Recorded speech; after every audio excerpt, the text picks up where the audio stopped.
I'm Ann Carmichael, a student financial aid consultant with Leela, and I hope that by the end of the presentation, you have a better understanding of the student financial aid process.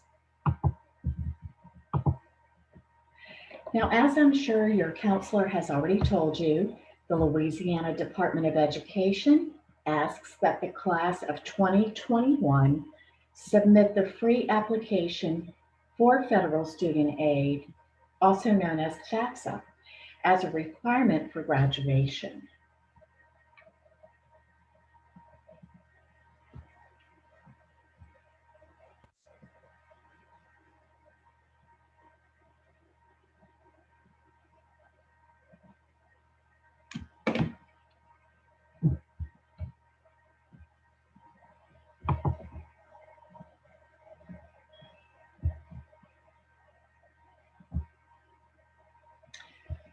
Hi, I'm Ann Carmichael, and I'm a student financial aid counselor with Leela, and I want to discuss the student financial aid process with you. And I hope by the end of the presentation, you have a better understanding of the process. I'm here to answer your questions. So if you can think of one as we're moving through the process, please drop it in the Zoom chat box, and I'll get to those at the end. Now, as I'm sure your counselor has already told you, the Louisiana Department of Education asks that the class of 2021 submit the free application for federal student aid as a requirement for graduation. And this simply ensures that your money is ready and waiting for you when you begin college this fall.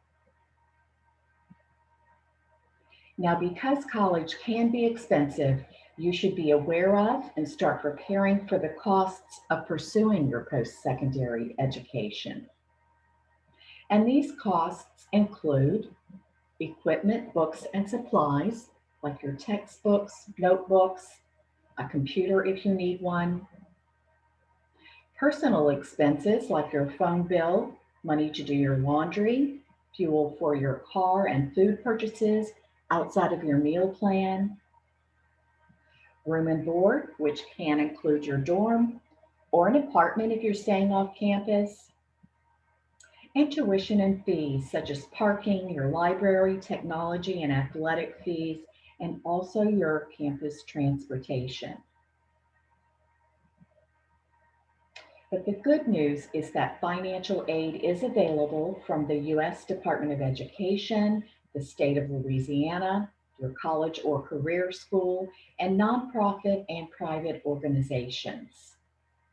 Every year, the federal government provides more than $120 billion in student financial aid, and we all just want to make sure that you receive your portion.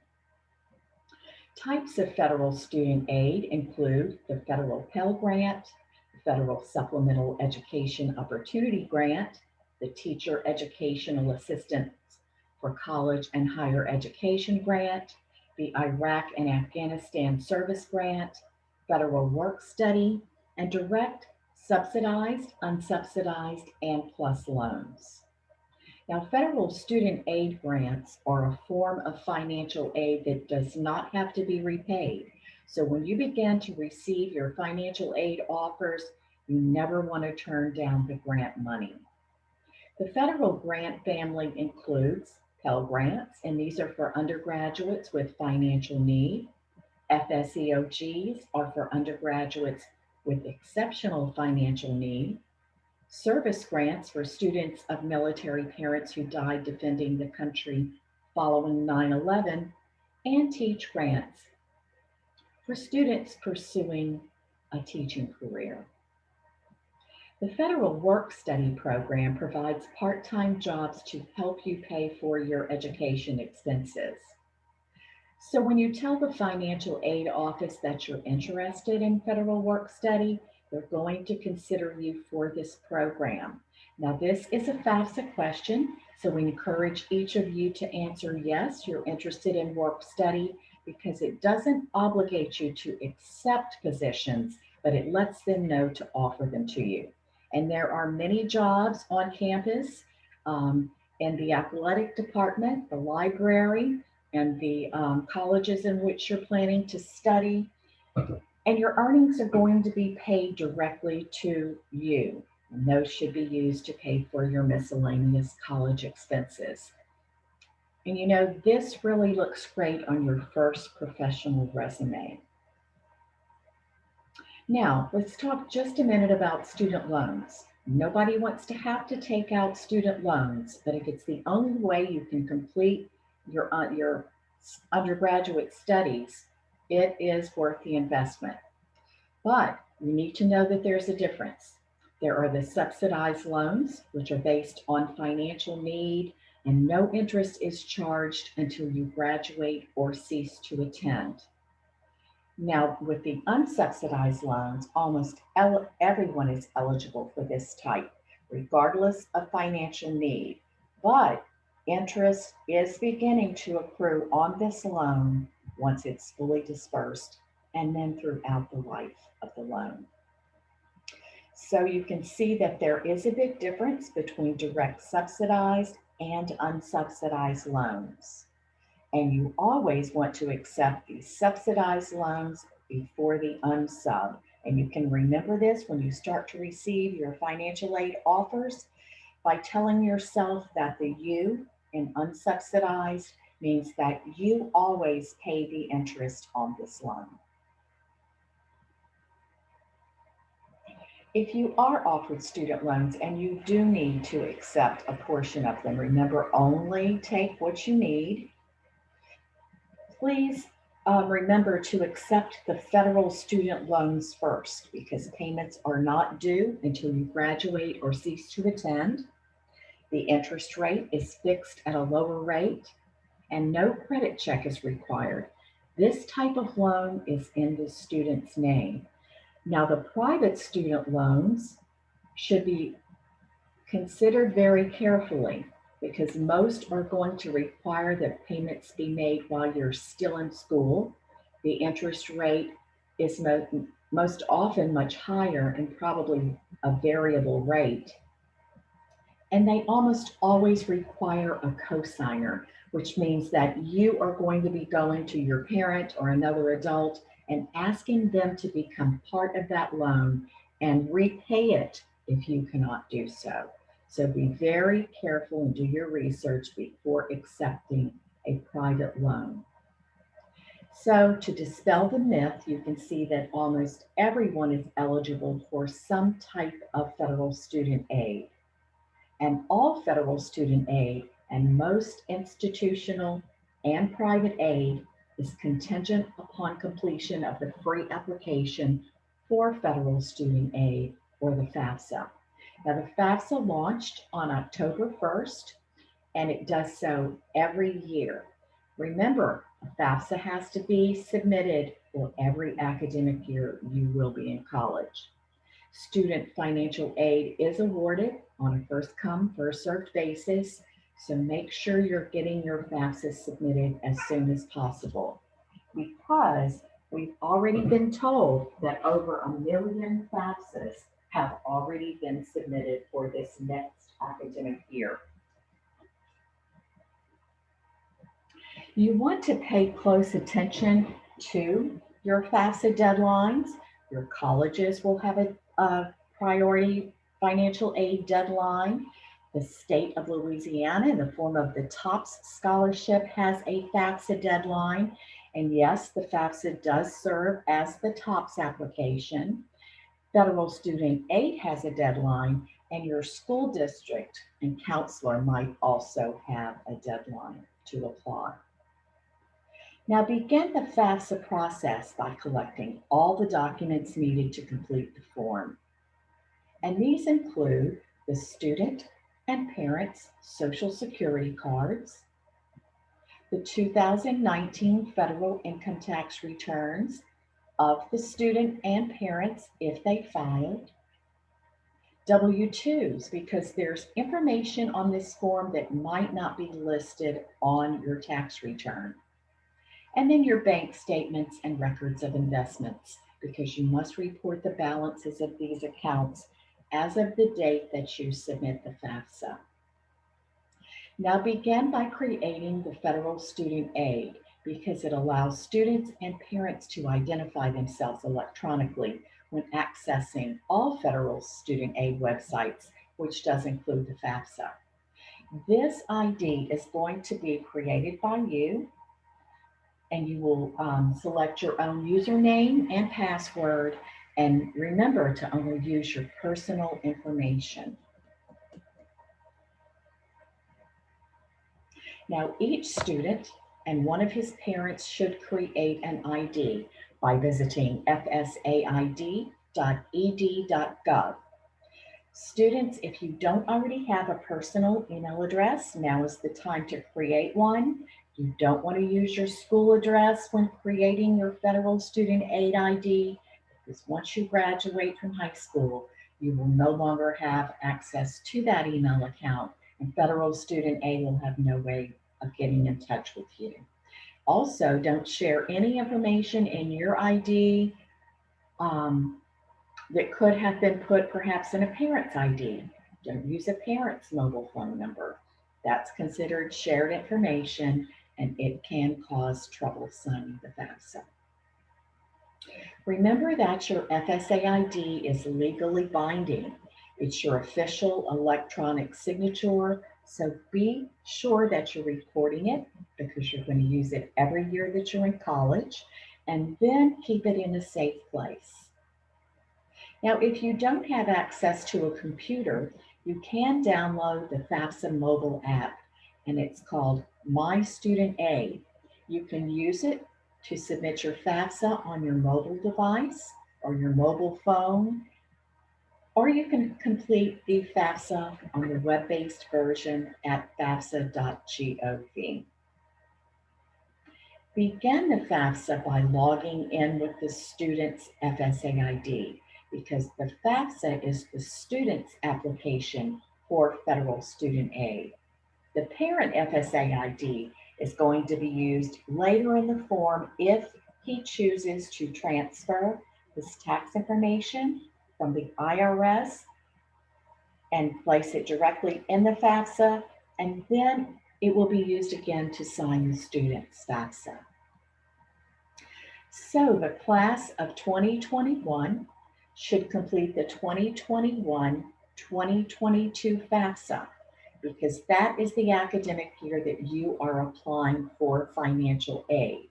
Now, if you're graduating early or you're going to begin college earlier during the 2021 academic year, you will have to submit both FAFSAs. Once you get into the form, you will see that there are 8 sections that must be completed before submitting. There's the student demographic section where the student will be asked to report his social security number, name, date of birth, email address, physical address, residency status, and gender. School selection, where you will report the name of your high school, the colleges that you would like your FAFSA data to be sent to, and your housing plans on each of those campuses. Next is the dependency status section, where the student will be asked to consider a list of 10 questions that will determine his dependency status. And we're going to talk in detail about this in a minute. Then you'll be asked to report the number of dependents living in the student's household and the parent's education. Now, parents will often ask, why am I being asked what my education level is? And that is because there could be additional financial aid for first-generation college students. So make sure you're answering that question accurately. Then you'll move over into the parent demographic section where parents will report their social security numbers, their marital status, and their email address. And then parent and financials will be reported. You'll want to state your 2019 working wages, any federal benefits that you receive, and your savings and investment balances. And then it's time to sign and submit the FAFSA. Once you do, you'll receive a confirmation. Now, as you move through the FAFSA, if you need clarification about a question, look over to the right-hand side. You'll see a question mark. You can always click on that question mark to get more detailed information. You can select the hyperlinks that are provided within the form, request an online FAFSA chat, call Federal Student Aid, or Leela's FAFSA helpline. But for this session, I'm going to cover only the most commonly asked FAFSA questions.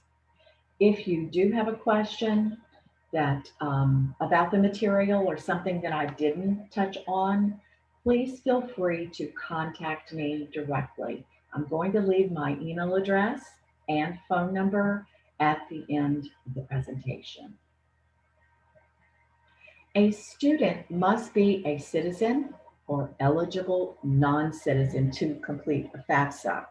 If you're not sure what an eligible non-citizen is, but you think you could be one, you can always click on the hyperlink provided in that section and find out more information about that status. But if a student is a citizen or eligible non-citizen, but his parents are not, that's fine. They can go ahead and complete their FAFSA, but they will enter zeros anywhere a parent's social security number is asked for.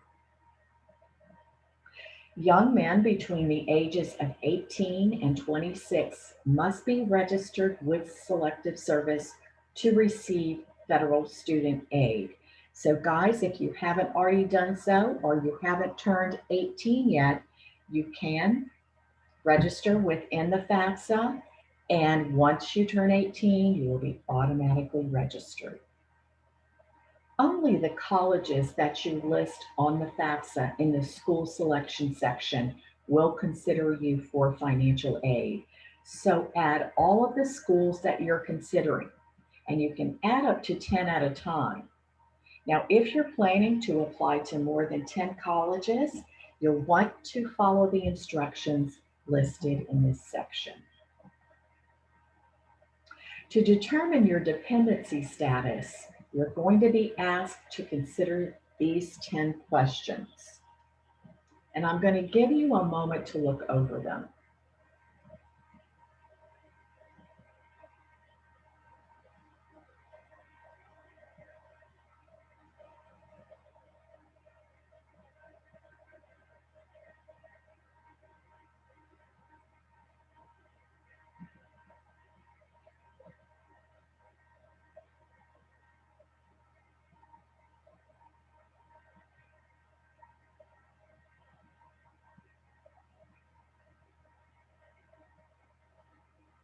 Now, as you're considering these questions within the FAFSA, if you have a question and you want more clarification, please feel free to contact Leela's FAFSA helpline or Federal Student Aid to make sure that you're answering these correctly.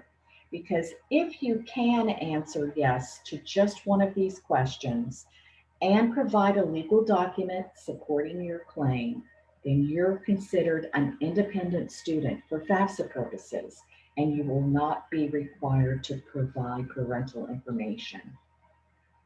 Now, what if you are considered dependent because you can't answer one of those 10 questions, but you live on your own and say you file your own taxes? You still are going to have to get mom or dad's information. If you've attempted to do that and you cannot get it, I will go over in just a few minutes what your next steps will be.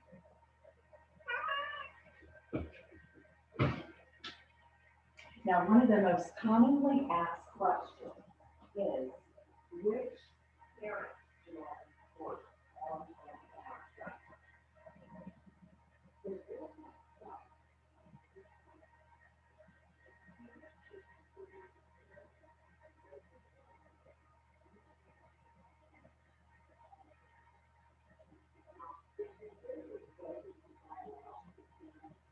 And that's easy. You're just going to list those dependents on your FAFSA.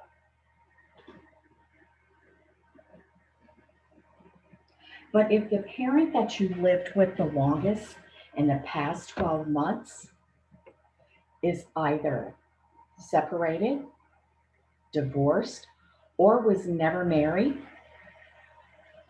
then you should list only that biological parent on your FAFSA. However, if that parent is remarried, then you must report that step parent as well.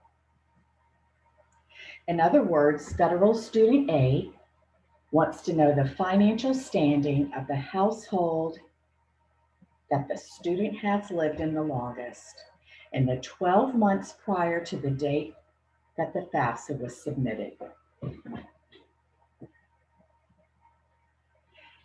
Now, as I mentioned earlier, if you're identified as a dependent student, but your parents refuse to provide information on your FAFSA, you can state, I'm unable to provide information about my parents, and submit your FAFSA without parental information. However, you will only be considered for federal student loans.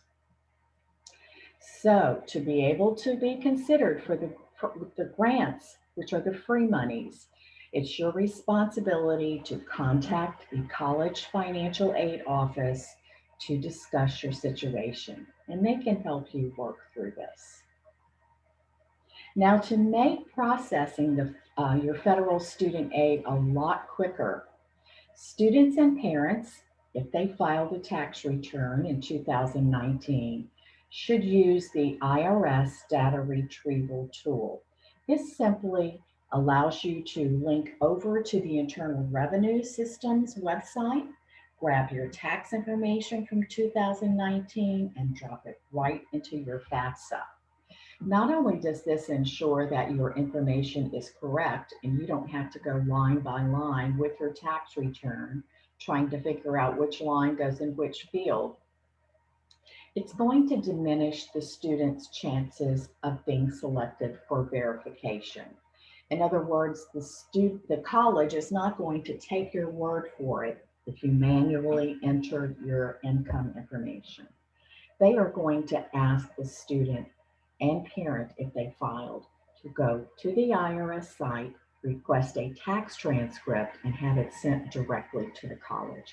So please use the data retrieval tool. If you're having trouble linking to the IRS, please feel free to give us a call at Leela or call Federal Student Aid, and we'll walk you through the process. Once you do link, you'll be taken directly into the IRS website. And here you will see, you'll be asked to take a look at your 2019 return and enter information exactly as it's printed. What if you've moved? The IRS is not concerned with that. They want to know what's printed on your return. What if your tax preparer has misspelled your name? We've seen that before. That can diminish your chances of being able to use the tool. You must print your name, even if it's misspelled, exactly as it's printed on your tax return. And then it's almost time to sign and submit your FAFSA. But before you do, please review your student aid report.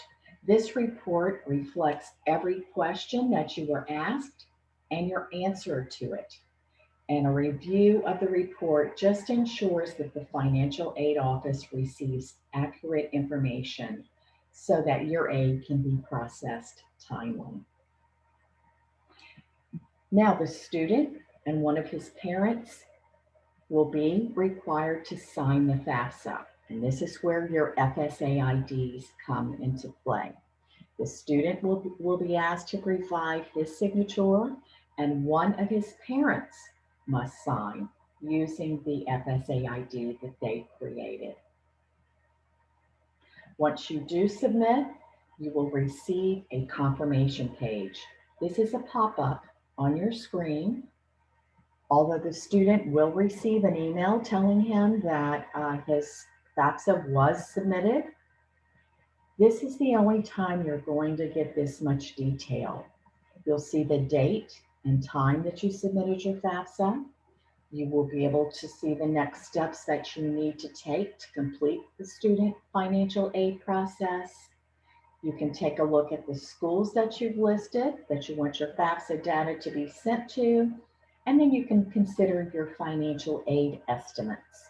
And I'm going to emphasize the word estimate because everyone gets excited when they see the dollar amounts. But your college financial aid offices, not federal student aid, are going to be preparing your financial aid offers.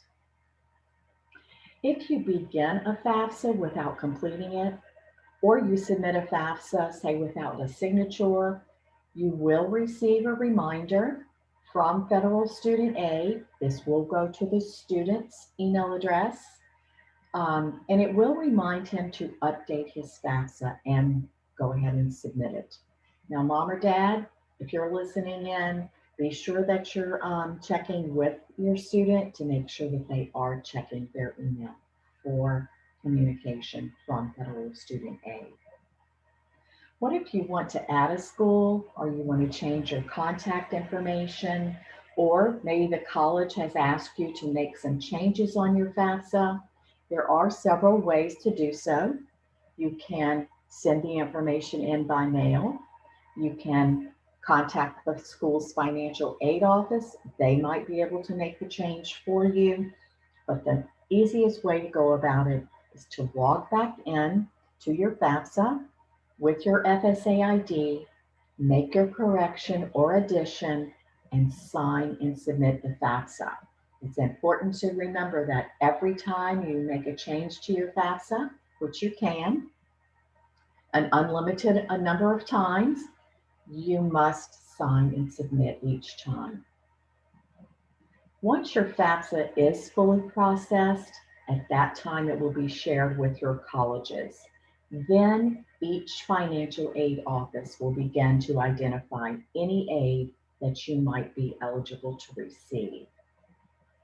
Now, if your family's financial situation has changed since 2019, and I'm afraid we're going to see a lot of that this year, especially in the state of Louisiana, with the health situation and the hurricanes that have ripped through our state, contact your financial aid offices because they might have the ability to adjust your aid by using their own professional judgment. So say that mom or dad, or hopefully not, but both have lost their jobs. Maybe you've lost your job. Perhaps there have been some unexpected medical expenses that your family has incurred. The financial aid office can work with you to identify perhaps some additional assistance to help you through the academic year, but it's your responsibility to contact them because they're going to be determining your net price. And they're going to do this by taking their cost of attendance, subtracting any grants or scholarships, and providing you with the net price, which you will either have to pay in cash or accept student loans to pay this balance. Now, student financial aid offers will come directly from the colleges. So every college that you've applied, that you've sent your FAFSA data to, should begin to work on your financial aid offer. Some of them will wait until you finish your admissions application to their school, so make sure you're doing that as well. But each financial aid offer should show the cost of attendance at their college, any grants, scholarship, work study, student loans that they have to offer you. So read over these offers carefully and respond to any requests that they might have of you so that they can quickly, process your financial aid.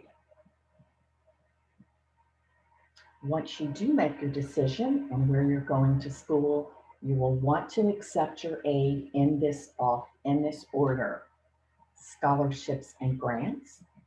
This is gift aid that doesn't have to be repaid. federal work study, which is earned money that does not have to be paid back, and then loans. This is borrowed money and you must repay it with interest. The student financial aid process is explained in detail in Leela's FAFSA completion guide for the class of 2021, and it's free for all Louisiana high school seniors. So if you haven't already received your copy from your counselor, please email me and I'll be happy to send it to you. And I'll also include Leela's senior checklist to help you stay on track and be ready for college this fall. Scholarships are gift aid that does not have to be repaid, and there are thousands of them. They are offered by your colleges, your parents' employers, nonprofit, community, religious groups, professional and social organizations. Some scholarships are merit-based, awarded on your academic achievement or some trait or talent that you have, and others are based on financial need. A scholarship could cover the entire cost of your tuition, or it could be a one-time award. But bottom line is applying for and winning these scholarships is going to reduce the cost of your education, which ultimately means it's going to reduce your student loan debt. Ask your counselor about scholarships that he or she knows about. I'm sure she's already told you about a few.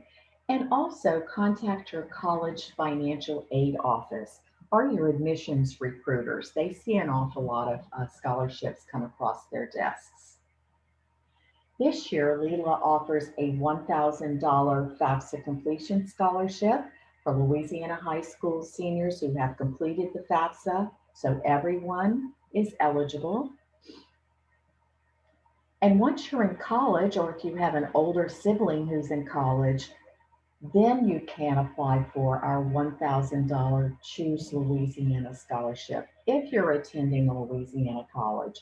And we hope you do. We want to keep you here in the state. You can register for those and find out more details about them at leela.org. Now, if you are going to a pricier college and you need help paying for your expenses after accepting all of the grants, scholarships, federal and state aid that you're offered, Leela does administer a nonprofit education loan program, and you can find out more about that at leelachoice.org. We are always here to listen to your questions and answer them, and if we don't have the answers, we will direct you to someone who does. So please feel free to contact me at Leela's FAFSA helpline or by email. And I'm going to give you a moment to jot down this information. And while you're doing that, I want to let you know that a copy of this presentation is going to be posted on our YouTube channel. It's called Ask Leela. And if you feel like you want to take another look or you want to fast forward and go over one of the sections, please feel free to do that and share it with those who were not able to join us.